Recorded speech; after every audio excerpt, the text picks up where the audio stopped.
peace and security is critical. It's one of the things without which the continent will not be able to go about its life and its activities, and so it is obviously one of the biggest things that the African Union works on.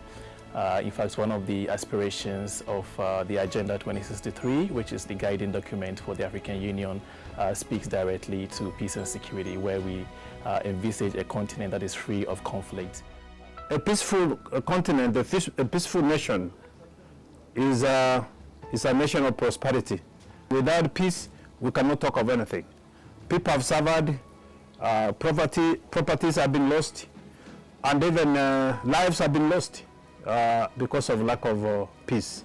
I want to say that until the right parameters are developed, and until the right capacity is also developed, and until the right persuasion is made, these efforts could also face challenges. But if there is no peace in a country, the country would not see any form of development. What has really constrained development in our continent has been the conflicts in the region.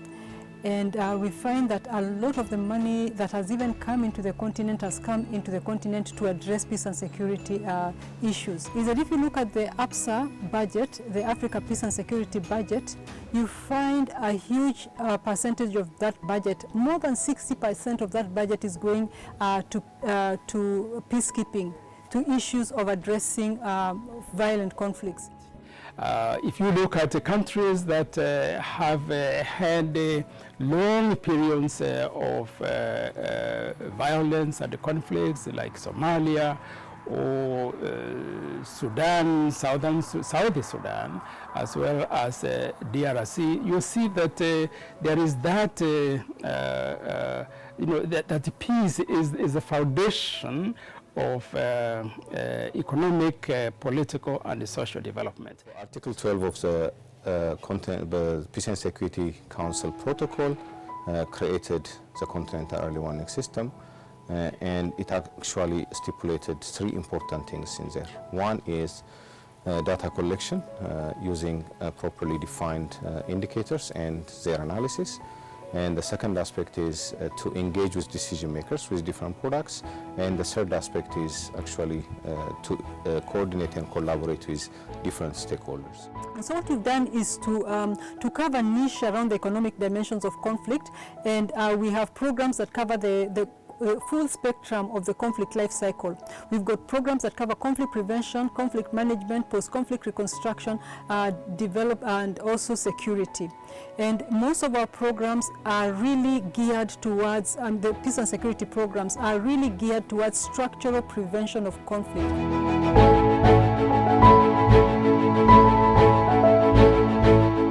I think the partnerships that should be encouraged and strengthened, both encouraged and strengthened, have to be at different levels. And we need to encourage such partnerships of the RECs, the non-state actors, and even state actors in an effort to create peace. There is need to have an understanding from the broad stakeholder point of view, where everyone is given a fair share or role to play in coming up with an environment for peace building. Peace and security as an area cannot be addressed simply by state-level actors, because the dynamics that lead to insecurity and to conflict emerge from civil society, for the most part, from areas of society that are not directly related to the state apparatus. And so it's very important when you're addressing an issue such as peace and security to make sure that you're hearing from all sectors of society. So we are, I believe, the first REC that has had formal engagement with civil society, because we recognize that conflicts in our region are very complex, and we know that civil society have got strength that governments may not necessarily have. They are closer to the ground a lot of the time, and they are able to tell that there's a conflict that's coming up. We are part of the government, but we know that unless there is a partnership with the civil society organizations, there is a partnership with the religious organizations, there is a partnership with all other stakeholders,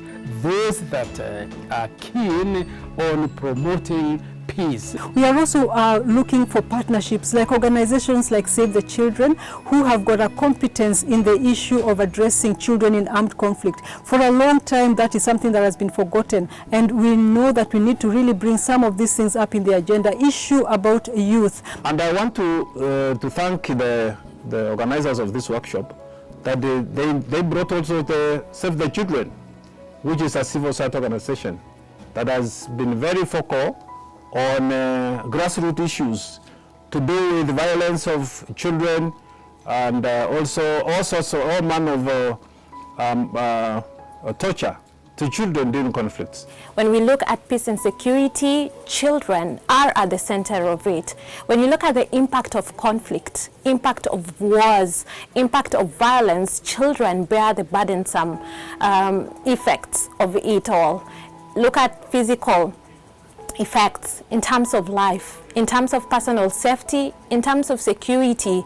Children would be the most affected. In terms of mental effects as well, when you look at the psychosocial trauma of a child, in terms of conflict and how they would transition even into youthhood and adulthood later on, if they don't get the necessary support, then it leaves a scar that would continue on for generations and generations to come.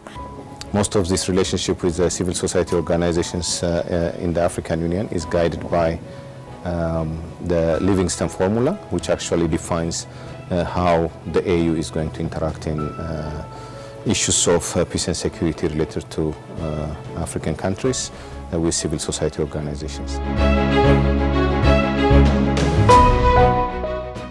CSO online platform for peace and security is a very good initiative, I think, which every stakeholder should approach COMESA, because this is a platform that will provide an opportunity to CSOs to access various tools that they can be using in their work, but there has not been any platform where we can be exchanging information as civil society organizations. One of the things that came out from the very beginning of the development of the program is to ensure that we work in close collaboration, not just with the AU and not just with the other RECs in the region, which is very important, but also to work with civil society. We have already started a process with civil society, a formal process, where we have accredited civil society to the COMESA program on peace and security. And one of the things we notice is that we really need to link civil society together, so that they can be, other than having one person or one civil society, but you link them together in a platform to become a loud voice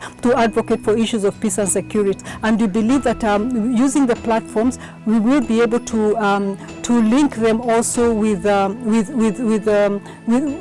capacity building. And it's important for COMESA to therefore reach out or accept when civil society organizations reach out to COMESA to say that, you know, this is where we would like to be involved.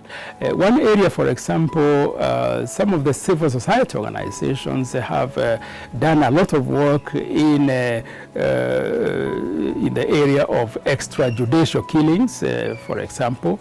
They have collected a lot of data. They have a lot of information. Civil societies ensure that in terms of conflict prevention, they get the data, they get the information, because they are on the ground. They are the first people who will probably get to hear discontent among the community members, to get to know about issues that would bring conflict between members or between societies. And therefore, in terms of monitoring, they are very critical in ensuring that, one, they're providing the accurate data that would obviously be critical to fill into systems like the early warning systems. Most importantly, there is always a kind of role that is going to be played by civil society organizations in achieving our holistic goal of peaceful Africa. Okay, whether in the area of data collection and information gathering from the ground, or whether in the form of thematic research through some think tanks and centers of excellence, and through the participation of embedding their voices in different methodologies and processes, such as the country structural vulnerability resilience assessment. CSOs will have a very big role to play in pushing the peace and security agenda. When we speak about the launch of the COMESA CSO online platform, one of the key things, one of the key benefits that is coming out from this platform is firstly coordination, because then it is a platform that is bringing together a vast number of CSOs together on one main platform. So the platform that COMESA has created will link CSOs across the region such that there will be exchange of information, exchange of ideas, and access to resources. It's a platform for us to come together, to work together for the better of society, for the better of our countries, for the better of our region, and for Africa as a whole, for a peaceful, secure, and stable Africa.